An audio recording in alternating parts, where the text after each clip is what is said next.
우리 오늘 시편 70편 14절 말씀 가지고 옆 사람과 한번 인사 나눕니다. 주님께 소망을 두면 찬송할 수 있습니다. 이렇게 한번 인사 나누겠습니다. 소망을 두면 찬송할 수 있습니다. 우리가 하나님의 통치 아래 있다, 이런 표현을 하면 거부감을 먼저 가지고 반응하는 사람들이 있습니다. 하나님께로부터 내가 통제를 받는다고? 이런 생각부터 갖기 때문이죠. 하나님이 통치하신다 그러면 내가 하나님께 통제받는다, 이런 느낌을 받으면서 거부 반응을 일으키는 이런 사람들이 있습니다.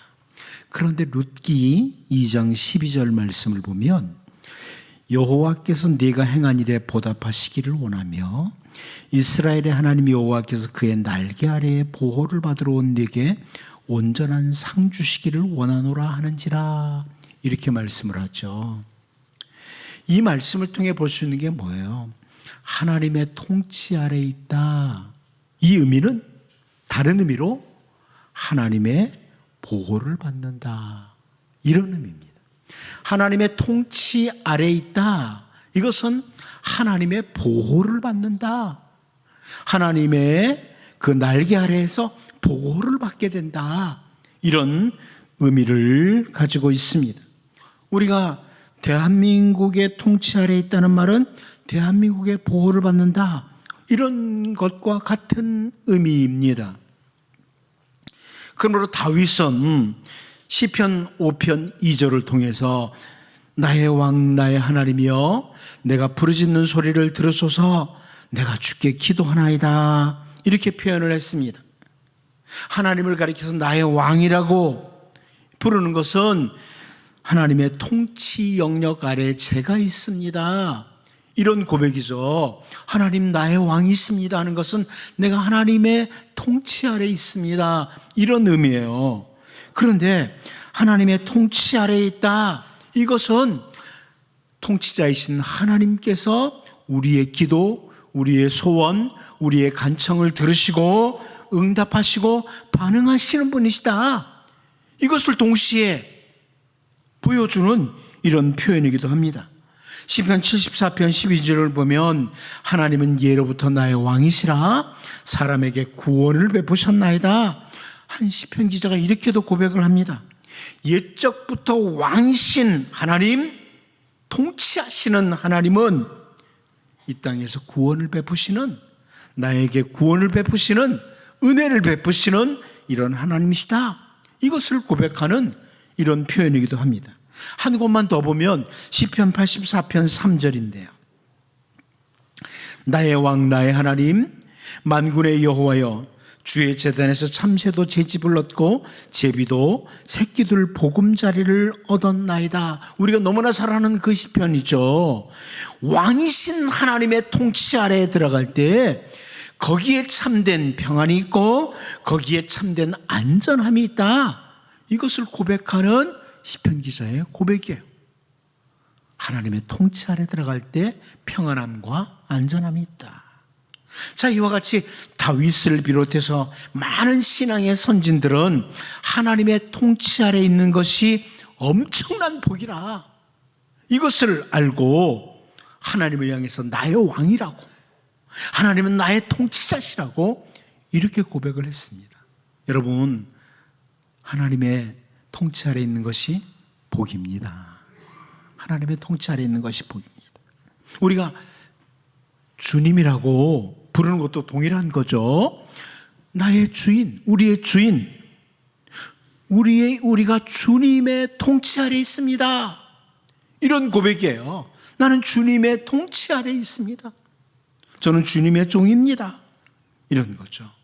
자, 이렇게 우리는 하나님의 통치 아래 살면서 하나님의 보호하심과 하나님의 도우심과 하나님의 은혜와 평강을 누리고 살아가요. 그런데 동시에 하나님께서는 우리에게 역시 통치권도 주셨어요.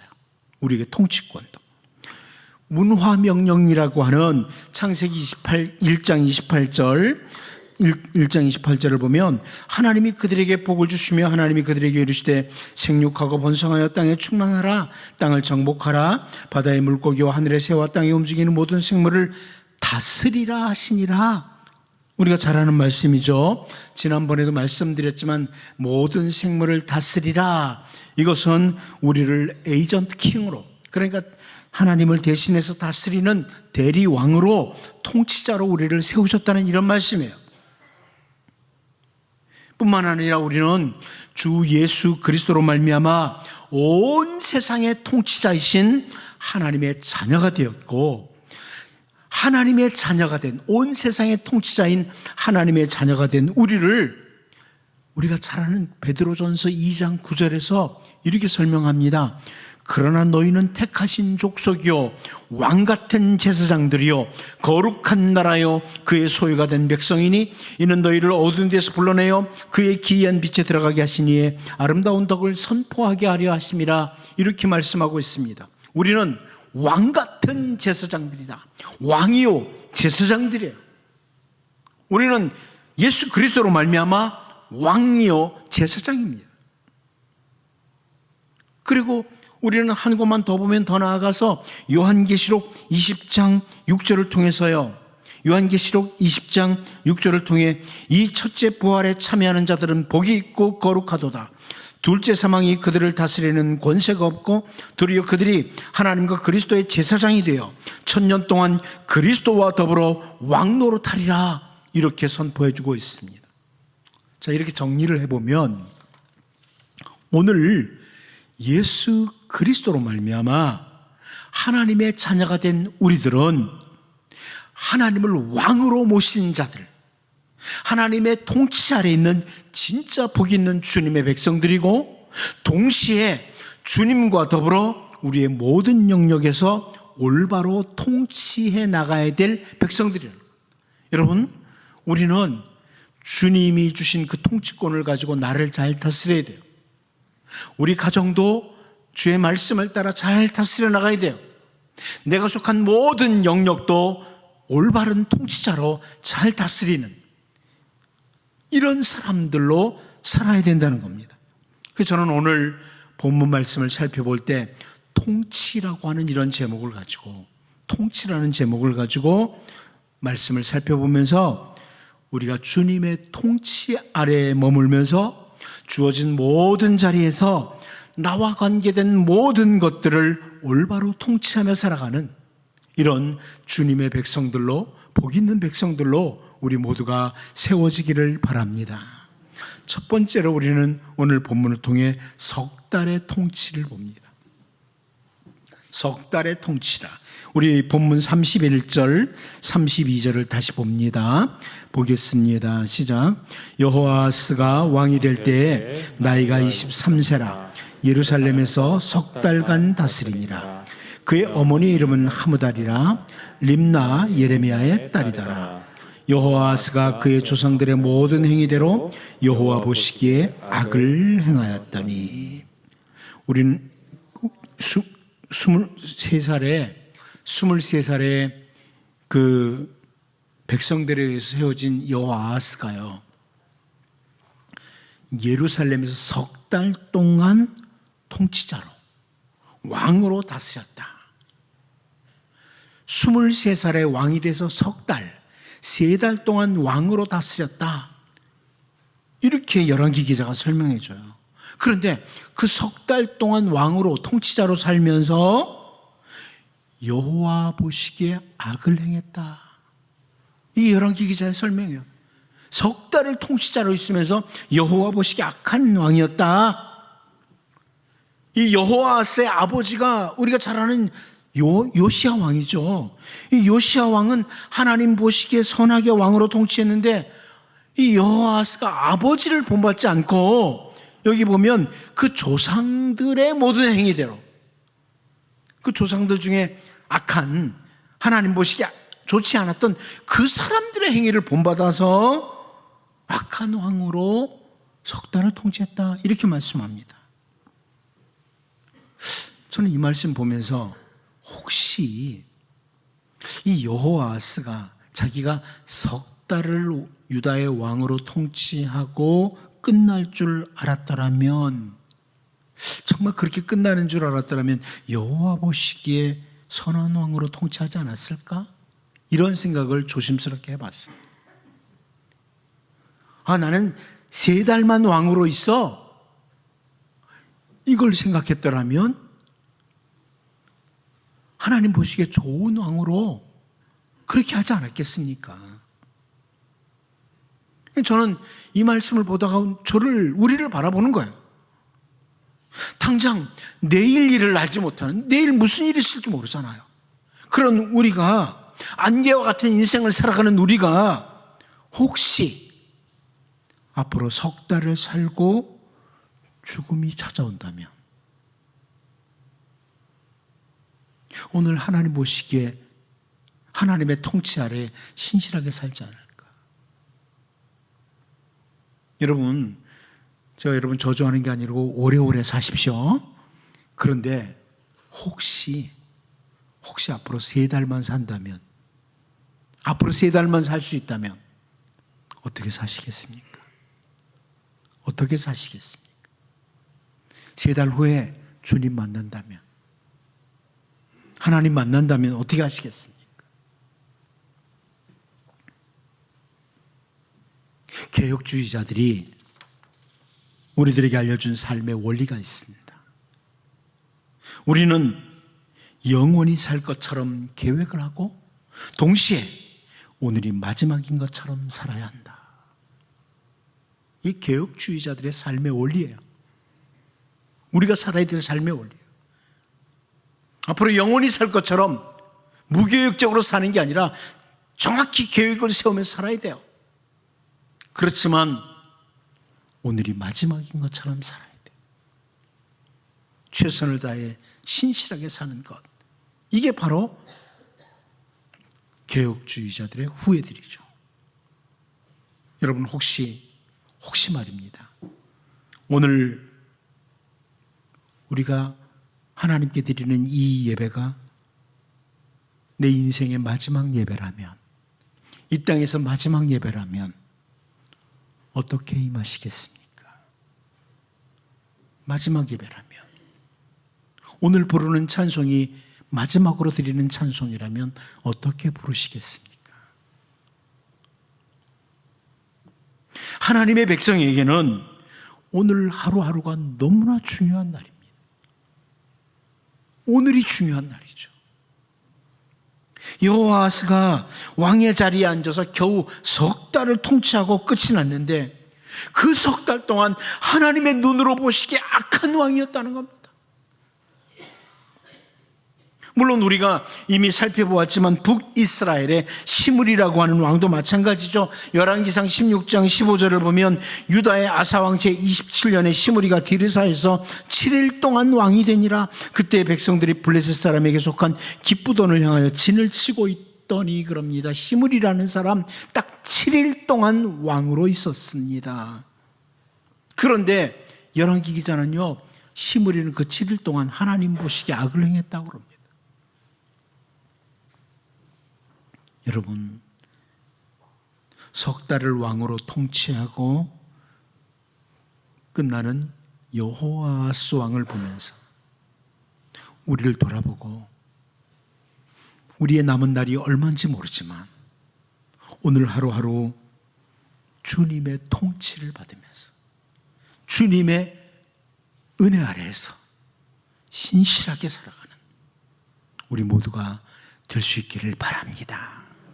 두 번째로 애굽의 통치입니다. 애굽의 통치라. 우리 본문 33절을 같이 한번 읽어봅니다. 봅니다. 시작. 바로느고가 그를 하맛 땅 림나에 가두어 예루살렘에서 왕이 되지 못하게 하고 또 그 나라로 은 100달란트와 금 1달란트를 벌금으로 내게 하고. 애굽의 바로느고가 여호아스로 하여금 더 이상 유다의 왕이 되지 못하게 하고 유다 나라에 벌금 내도록 이렇게 했습니다. 이어서 34절도 보면요, 바로 느고가 요시야 아들 엘리야김을 그의 아버지 요시야를 대신하여 왕으로 삼고 그의 이름을 고쳐 여호야김이라 하고 여호아스는 애굽으로 잡아갔더니 그가 거기서 죽으니라 그럽니다. 유다의 왕까지 애굽의 바로 느고가 원하는 대로 바꾸는 거예요. 애굽의 바로 느고가 자기가 원하는 대로 유다의 왕을 바꿉니다. 이게 무슨 의미예요? 다른 표현으로 유다는 이제 애굽의 통치를 받고 있다는 거예요. 애굽의 통치를 받고 있다는 겁니다. 여기서 우리는 정말 중요한 사실을 하나 배우게 됩니다. 하나님을 왕으로 모시고 하나님의 통치 아래 살아가는 것을 거부하고 우상을 섬기고 하나님 앞에 악을 행했던 유다가, 여호아스와 유다가 자기들 나름대로는 하나님의 통치를 받지 않고 있다고 생각할 수 있을지 모르지만 그들은 애굽의 통치를 받고 있습니다. 하나님의 통치를 거부했던 그들은 애굽의 통치를 받습니다. 그럼에도 불구하고 끝까지 하나님의 통치를 거부했던 이 유다 나라는요, 결국 훗날 바빌로니아 제국, 바벨론의 통치를 받게 되고 그 뒤를 이어서 페르시아의 통치를 받게 됩니다. 우리가 하나님의 통치 아래 있는 것이 가장 큰 복이고 가장 안전한 상태가 되는 겁니다. 이걸 놓치면 안 돼요. 주님, 제가 주님의 통치 아래 머물기를 원합니다. 제가 주님의 만지심 아래 늘 있기를 원합니다. 내가 주님을 벗어나서는 아무것도 하지 않기를 원합니다. 그게 복이에요.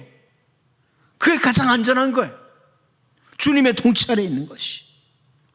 바울 사도는 로마서 5장 21절을 통해서요, 이는 죄가 사망 안에서 왕노릇한 것 같이 은혜도 또한 의로 말미암아 왕노릇하여 우리 주 예수 그리스도로 말미암아 영생에 이르게 하려 함이라, 이렇게 표현해주고 있습니다. 이 구절을 새번역 성경이 우리에게 좀 더 이해하기 쉽게 이렇게 번역했어요. 그것은 죄가 죽음으로 사람을 지배한 것과 같이 은혜가 의를 통하여 사람을 지배하여 우리 주 예수 그리스도로 말미암아 얻는 영원한 생명에 이르게 하려는 것입니다. 지배라는 단어를 사용하죠. 통치라는 말입니다. 죄가 죽음으로 사람을 통치했어요.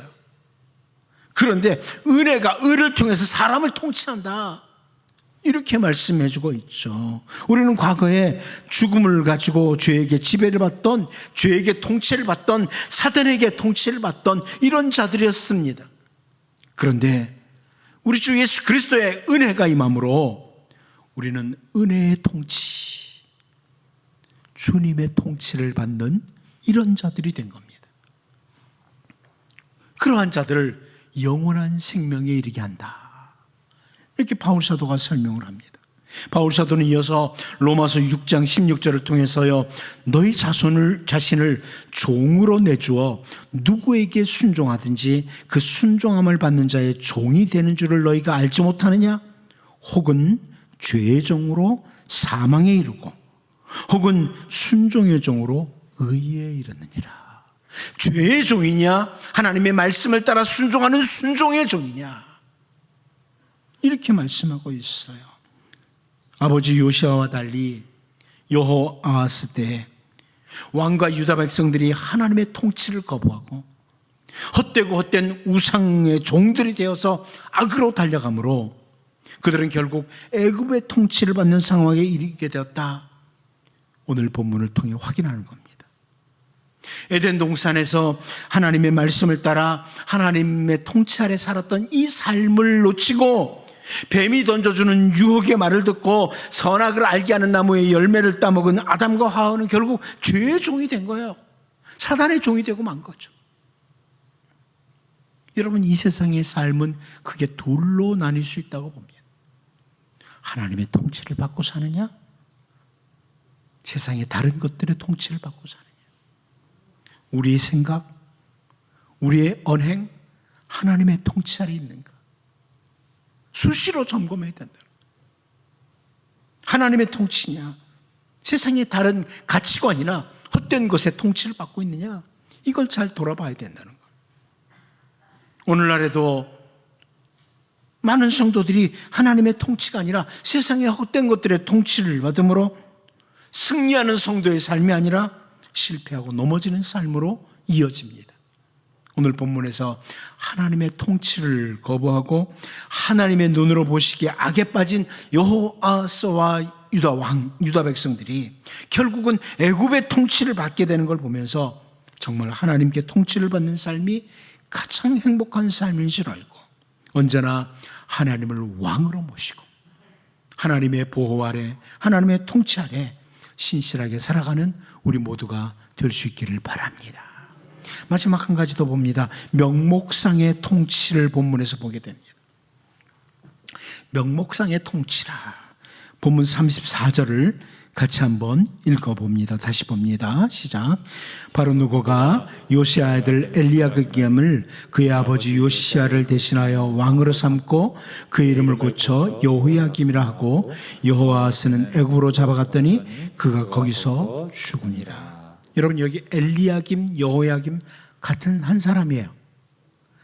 그런데 애굽의 바로 누고가 엘리야김이라고 부르던 그를 여호야김으로 바꾸었습니다. 자, 엘리야김 무슨 뜻이냐? 하나님이 세우셨다는 뜻이에요. 엘리야김 하나님이 세우셨다는 뜻이에요.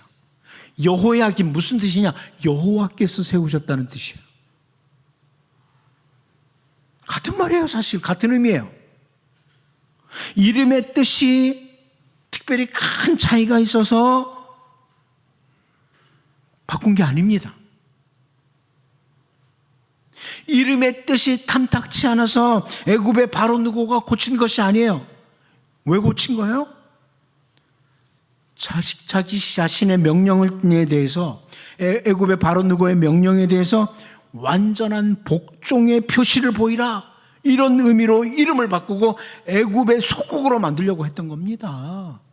그래서 왕의 이름까지 바꾸는 너 이름 엘리야김이라고? 그렇게 부르지 마. 앞으로 여호야김이라고 불러. 내가 시키는 대로 해. 여러분 우리나라가 일제강점기 때 막 이름 바꾸도록 했잖아요. 왜 그랬어요? 일본 속국 만들려고 그런 거 아닙니까? 이름 바꾸는 데는 그런 의미들이 있어요. 마찬가지예요. 엘리야김을 똑같아요. 이름 뜻은. 그런데 여호야김이라고 바꾸라고 이렇게 만든 겁니다. 동생이었던 여호아스를 왕의 자리에서 내려오도록 하고 아버지 요시야를 대신해서 왕의 자리에 앉았지만 한마디로 이 엘리야김, 여호야김은 명목상의 왕인 거예요. 이름만 왕인 거예요. 진정한 통치자가 되지 못한 것이 바로 엘리야김, 여호야김인 겁니다. 사실 유다 백성들이요 이때 예루살렘 성전에서 하나님께 번제를 드리는 일, 아침과 저녁으로 상번제, 기타 제물 드리는 것, 혹은 절기를 지키는 것, 이런 것들을 폐한 게 아니에요. 이때 하고 있었어요. 여전히 했어요. 겉으로는 하나님 섬기는 행위들을 다 절차를 따라 다 했어요. 그런데 동시에 우상도 겸해서 섬긴 거예요. 하나님도 섬긴다고 다 하면서 동시에 우상도 겸해서 섬긴 거죠. 그렇게 될 때 결국 하나님은 겉으로만 섬기는 이런 결과를 가져오는 거죠. 아합 왕 때도 마찬가지예요. 북이스라엘 백성들이 여호와 하나님을 섬긴다고 하고 동시에 바알도 섬기는 이런 행위를 병행했습니다. 그러므로 선지자 엘리야가 열왕기상 18장 21절을 통해서 이렇게 표현합니다. 엘리야가 모든 백성에게 가까이 나아가 이르되 너희가 어느 때까지 둘 사이에서 머뭇머뭇하려느냐. 여호와가 만일 하나님이면 그를 따르고 바알이 만일 하나님이면 그를 따를지니라 하니 백성이 말 한마디도 대답하지 아니하는지라. 이렇게 말씀하고 있습니다. 명목상으로는 하나님의 백성인데, 이름으로는 하나님의 백성인데, 진정한 하나님의 백성이라면 하나님의 말씀을 따라 결코 우상을 섬기는 일을 해서는 안 되는데 둘 다 행한다. 이것은 다른 의미로 하나님은 이름만으로 섬기는 거예요. 겉껍데기로 섬기는 거예요. 이런 결과를 가져오는 거예요. 여러분이 하나님도 섬긴다고 하면서 다른 어떤 우상도 섬긴다. 그것은 난 둘 다 섬기니까 좋아, 이게 아니고요. 하나님이 바라볼 때는 하나님을 겉껍데기로만 섬기는 거예요. 진짜 섬기는 게 아니에요. 오늘 우리를 가리켜 그리스도인이라고 부릅니다. 여러분, 그리스도인 맞죠? 그런데 사도행전 11장 25절 26절을 보면요, 바나바가 사울을 찾으러 다소에 가서 만남에 안디옥에 데리고 와서 둘이 교회에 1년간 모여있어 큰 무리를 가르쳤고 제자들이 안디옥에서 비로소 그리스도인이라 일컬음을 받게 되었더라. 여러분 잘 아는 대로 안디옥 지역의 교회 성도들이 처음으로 그리스도인이라는 이런 호칭을 받게 돼요. 바울과 바나바를 통해서 하나님의 말씀을 배운 안디옥 지역의 성도들이 그들이 주님의 말씀을 따라 딱 살아가는 모습을 사람들이 바라보면서 주변 사람들이 붙여준 이름이 그리스도인입니다. 그 사실 그리스도인은 그리스도를 따르는 자들, 예수 그리스도의 말씀을 따라 살아가는 사람들, 그래서 어떤 분은 아예 작은 예수 이렇게까지도 표현하기도 해요. 아무튼 예수님의 말씀을 따라 살아가는 그리스도를 따르는 자들이에요. 그런데 우리의 삶이 주님의 말씀과 전혀 무관한 삶을 산다면 우리는 이름만 그리스도인이에요. 명목상의 그리스도인이에요. 주일날 와서 예배할 때는 그리스도인 같아요. 그런데 삶에서는 전혀 주님의 말씀과 관계없으면 우리는 이름만 그리스도인이에요. 명목상의 그리스도인이에요. 오늘 본문에서 비록 유다의 왕이라는 자리에 여호아하스와 요시야를 대신해서 앉았지만 실제로는 애굽의 통치를 받는 명목상의 통치자 엘리야김, 여호야김을 보면서 우리를 돌아봐야 돼. 우리를 돌아보고 나는 정말 주님의 통치를 받는 정말 올바른 그리스도인인가? 이것을 확인하면서 언제나 주님의 통치 아래서 주님의 은혜 보호 아래서 살아가는 진짜 복 있는 우리 모두가 될 수 있기를 바랍니다. 기도하겠습니다. 하나님 아버지, 석 달을 왕으로 통치하고 끝나는 여호아하스를 보면서 우리를 돌아보게 하시고 오늘 하루하루 정말 주님 앞에 신실하게 살아가는 주님의 통치 아래서 주님의 백성답게 살아가는 우리 모두가 되도록 성령님 도와주옵소서. 하나님의 통치를 거부했던 그들이 애굽의 통치를 받게 되는 것을 보면서 하나님께 통치를 받는 삶이 가장 행복하고 귀한 줄 알게 하시고 모든 삶의 순간순간 하나님을 왕으로 모시고 살아가는 우리 모두가 되게 하여 주시옵소서. 하나님, 왕의 자리에는 앉았지만 실제로는 애굽의 통치를 받는 명목상의 통치자 엘리야김, 여호야김을 보면서 우리를 돌아보게 하시고 나는 정말 주님의 통치 아래에 있는 주님의 말씀을 따르는 올바른 그리스도인인지를 언제나 확인하고 정말 하나님 보시기에 아름다운 모습으로 살아가는 우리 모두가 되게 하여 주옵소서. 예수님의 이름으로 기도하옵나이다. 아멘.